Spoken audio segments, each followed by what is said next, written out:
Welcome to SDA Mastery, the podcast series hosted by Tanya Gomez Consulting. In each episode, we'll be sharing valuable insights and tips that can help you learn the intricacies of specialist disability accommodation.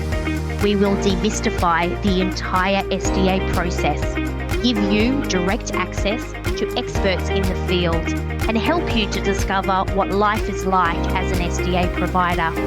Whether you're thinking about leaping into SDA or you're looking to level up your existing NDIS business, you're in the right place. Come on in, let's explore the SDA space together.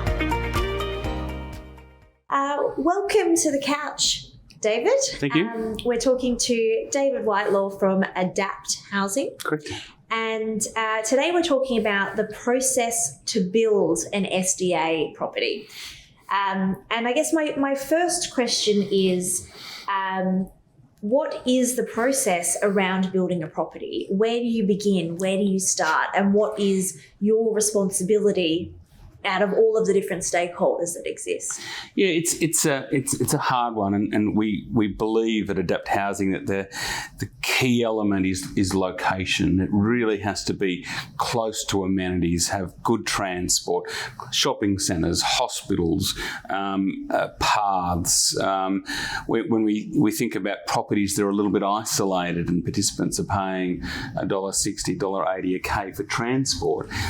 It starts to become very expensive. So having that opportunity to find SDA properties that are either infill sites or within really good locations is a key factor. So location's probably the most important element when it comes to developing SDA. I guess the other elements too is about the circulation space and the configuration. We've got to be really aware what a SIL provider or care provider needs, and we need to factor in not just the location but the configuration, which means how many people would like to live together, whether participants want to live by themselves or whether someone would like shared services. And so we really need to think about what the care provision around it is. If it's really isolated, it's very hard to get workers. Infill sites in highly populated areas, it becomes easier to develop a roster of care and being able to find employees that will come and support us as social workers. So there are a couple of the key elements. In developing an SDA, a key person around that SDA, apart from the investor and the developer, is an SDA access consultant. We can't register a dwelling under the Adapt Housing model without a certificate from the SDA access consultant to say that it is accessible. It has all the circulation space. It has all the elements of whether it be high physical support or robust or improved livability. It has all those elements. So we need that special piece of paper, and so they are absolutely vital in getting a property registered under the SDA. Okay, wonderful. So when you're building an SDA property, what codes or standards are being used or being met? Yeah, so again, we come back to the SDA Access Consultant. There's a few different guidelines. And if we look at the old system where we started, and Adapt Housing started about 6 or 7 years ago, we looked at the silver, gold and platinum levels of the building codes. And now we do focus a little bit on those. However, the design standards for SDA are much more strict and specific for what we know participants require. And so if we're looking at high physical support, we still need to think about the Australian standards, but we also need to think about what the SDA standards are as well. And whether it be an architect or a builder or a draftsman, working closely with an SDA access consultant to make sure that we get that model right. So there is a set of standards at the moment that exist that changes all the time. And we know that over the last few years, we've had some very, very specific changes to the SDA design standards. And I believe there's a new one coming through and probably maybe October, November this year. And they talk about the class of buildings, they talk about fire sprinklers. I don't think the circulation space will change, but there's a few elements that are going to become a little bit more strict about developing SDA. Right. And on average, how long does it take to build an SDA property? We also sort of work with some modular guys as well, and modular guys say that they can build a house between 3 and 6 months. But generally, from start to finish, depending on whether the land's titled or not, right across the board, we're seeing between 6 and 12 months to build SDA. Right. There's a lot of elements involved. The building an SDA home has all the complexities of a 10 apartment complex because all the people involved, it is very, very complex. So what people are involved? So apart from the SDA access consultant, then you've got draftsmen, you've got builds, and then we've got the enrolment team because we pre-register dwellings. Then you've got the SDA provider as well, and we start exploring and supporting participants either getting the right level of funding. We've got SIL providers, support coordinators. And then we've also got the occupational therapists that like to customise dwellings to specific needs. So once we've got a development and we find someone that would like to move into it, there becomes that opportunity with the occupational therapists and the NDIS to be able to customise it to suit those specific needs. And you spoke a moment ago about location being really important. And obviously, when I'm buying a house, location is number one. You want to be close to the school catchment or, whatever it is that's important to you at that time in your life. I wonder, how does it work with SDA, being that it has to be, or mostly has to be, a new build? Where are you finding blocks of land that are empty to build SDA premises on that are in locations? Adapt Housing is the SDA provider, and at the moment we value those organisations who have the ability to find the right sites to put the developments together. We also work closely with developers who have been sitting on land for quite a long time in great locations. And they've got the ability to put villa developments and apartment complexes together. And so we work closely with those guys. It is hard finding the right location. We're seeing at the moment, though, some splitter blocks where infill sites where maybe that old houses can be knocked down, split, and we can get 2 houses on it. But there are also some new estates that are coming through as well, and nice estates, but you've still got to be close to amenities. I remember seeing a development just recently that hit my table, and it's a new estate, but what they've done is that there's a Woolworths very close by. So obviously Woolworths have done their sums and a lot of data collection, and they know that it's a very growth area, and so that's why we're excited about seeing some SDA developments in newer estates, providing it's close to those amenities. Yeah.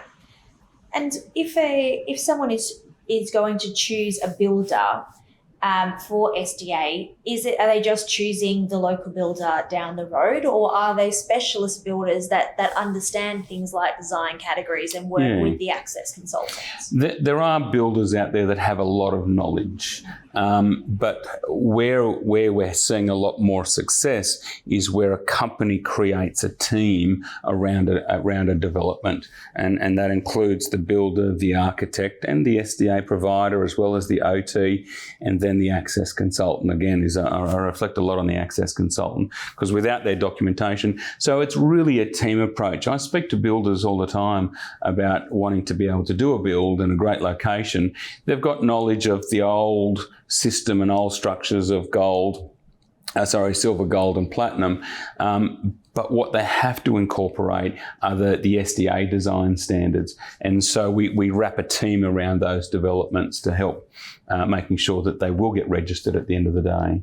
So you don't have to be a specialist builder, but you've got to have a team that has a lot of knowledge about it. Right. And you mentioned the enrolment of dwellings process. Yep. Can you explain what that is and how that works and how that plays a part in the process? Yeah, we've been working with the enrolment team for quite a number of years, and within the NDIA, and what we're able to do is send them the pre-enrolment. So an SDA access consultant will have a look at the plans, look at the location, and pre-register the dwelling. So all the information about that dwelling goes off to the NDIA, and they hold it, they look at it, they give some feedback, and they, I guess, give us their assumptions of what it will be registered at. Because we've got all different architects like to provide different things, and there's a bit of discrepancy between apartments and villas and group homes and houses. And so we need to get their input, and they need to tell us what their assumptions are. We also have to provide a density ratio to make sure that we don't have any more than, say, 15 participants that are living on any one site. So we've got to provide that information. Again, it's the team that wraps around those.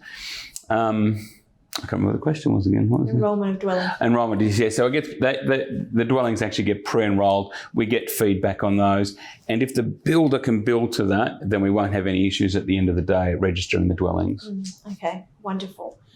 In your opinion, what does it take to be a good SDA provider? If someone's looking to choose an SDA provider, whether they're a participant or a SIL provider, or even an investor is looking at different providers that are involved, what's the measure or the metrics of a good SDA provider? Yeah, we are all very different. Our model is, as I said, we don't do project management, and we value organisations like NDIS Property Australia, for example. We value the developer that has the land, and we just do the SDA governance work around SDA. However, other organisations do their own project management, or they've got a fund that backs them as well. With our process, because we're just the SDA provider, we don't do SIL, we don't do ILO, we don't do care provision at all. We just do the SDA, and we do it well. We're just focused on one key component of that. We have a great relationship with the NDIS, and we've got our systems and our processes and our structures that are assessed every year. We're audited every year, and the last work that we did with our auditor, we had 0 non-compliances, which is fantastic. So we had no issues with our processes. So we understand what SDA is, and it's about working alongside the NDIA, about supporting participants, and sometimes it's about helping them get SDA into their plans as well. So from our perspective, we really value just being the SDA and doing one thing and doing it well. Yeah, right. And there are providers that do the SDA and the SIL also as the same provider, and obviously there's a little bit of a conflict of interest there that you need to minimise. But what do you think from the SIL providers you work with makes a good SIL provider? Yep. Yeah. Some SIL providers and care providers use new dwellings to support participants who are in stock that's not suitable, so in housing that's old. It might be 1960s, 1970s, fax and attic housing, old block funding housing. And so they would support participants moving into new dwellings and creating forever homes. Sometimes a SIL provider might look at a development to have growth in a certain area, and a lot of their growth strategies are based around property. A lot of participants, in particular in the NDIA or in the NDIS, are looking for forever homes, and we can create those forever homes if they're in good locations, and we've got that good relationship with a SIL provider and an SDA provider as well.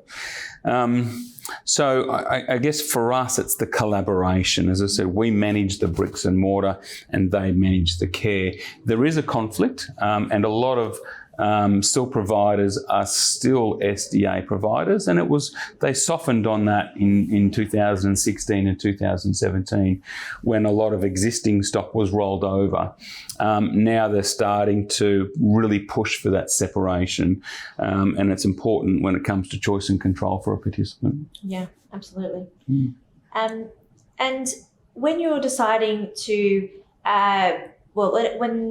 when you're building an SDA home, you said that location was important. How do you choose the right location and the right design standard so that you can minimise the risk of not being able to find a participant for your property? Yeah, we've created a formula. As I said, we're not builders, we're just the SDA guys, and we value what people are bringing to us.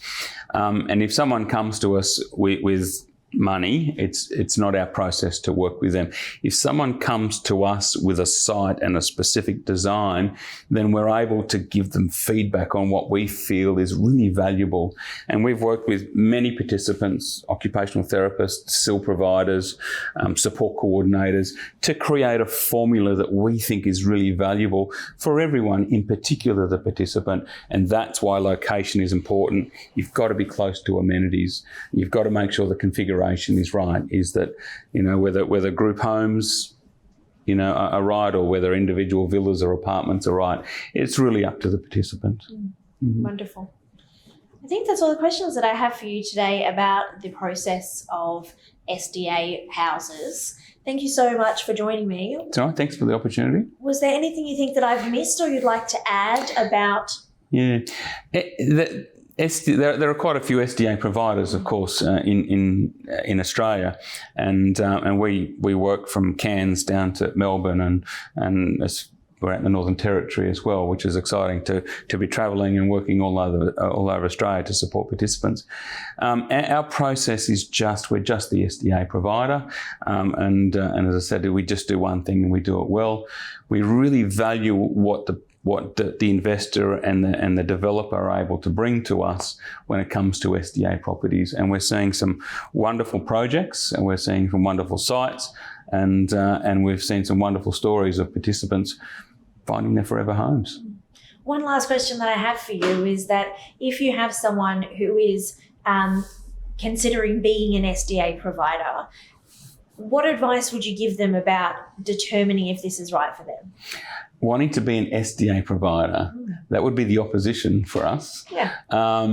It is complex. It is very, very complex. And you've got to have knowledge of not just SDA, you've got to have a knowledge of MTA, STA, ILO, SIL. You've got to have so much knowledge around that, and you've got to have that relationship with the NDIS. Because at times, participants will just drop off our portal and we don't know why. They're still living in our developments.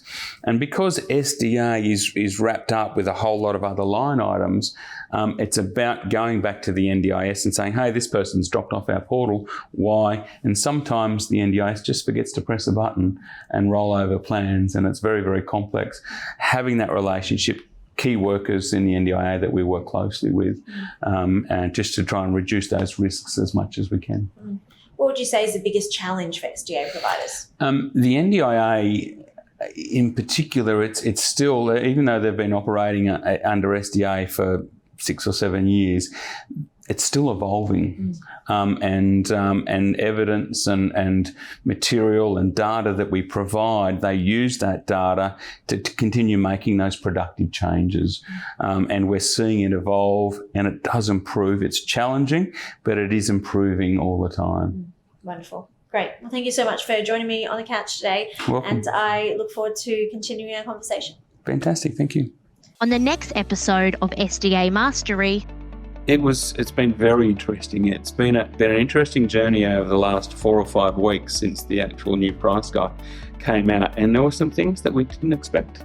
However, when you dig deep into the new price guide, we see lots and lots of positives for participants, for investors and developers as well.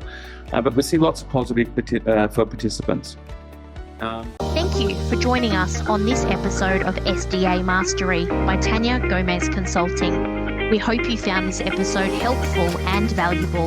If you enjoyed the show, please subscribe, leave us a rating and share it with others. Until next time, keep learning.